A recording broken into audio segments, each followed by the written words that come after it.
To Cayman Spark we go, where the Diamond Mile will no longer be a part of the racing calendar once local horse racing resumes. That's the word from Chairman of Supreme Ventures Racing and Entertainment Limited, Solomon Sharp, who adds that racing will resume once the government relaxes measures relating to the closure of place of leisure under which the OTBS falls. Denise Walters reports. Confirmation that the richest race day on the local calendar, the Diamond Mile, would be discontinued came at a SVRL online media briefing on Wednesday and follows a decision by the Betting, Gaming and Lotteries Commission not to resume sponsorship of the event after last year's fifth staging.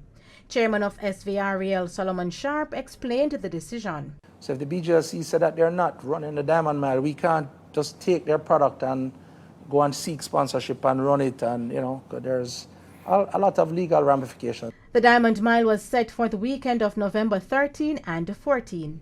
However, Chairman of the BGLC, Clovis Metcalf, told TVJ Sports that they had been willing to hand over ownership of the prestigious event to SVRL. It is true that BGLC owns the Diamond Mile, but in past discussions with SVRL, it was articulated that we have no issue with handing this event over to the promoter.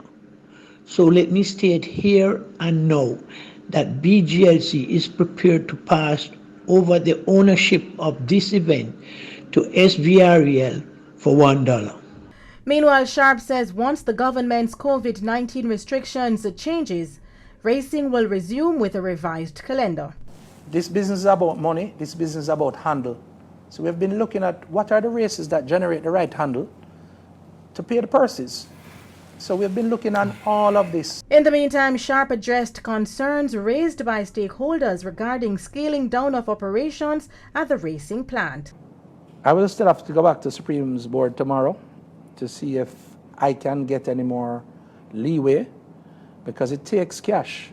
Under the agreement, we cannot just keep the racetrack open willy-nilly. When these horses go on the track has to be properly prepared, or you'll have injuries. You have to provide an ambulance. You have to provide a doctor. So there are certain things that must be provided. The briefing was also attended by Christopher Berry, board director at SVRL's parent company, Supreme Ventures Limited, SVL. Racing has been indefinitely suspended since March 21. Denise Walters for TVJ Sports.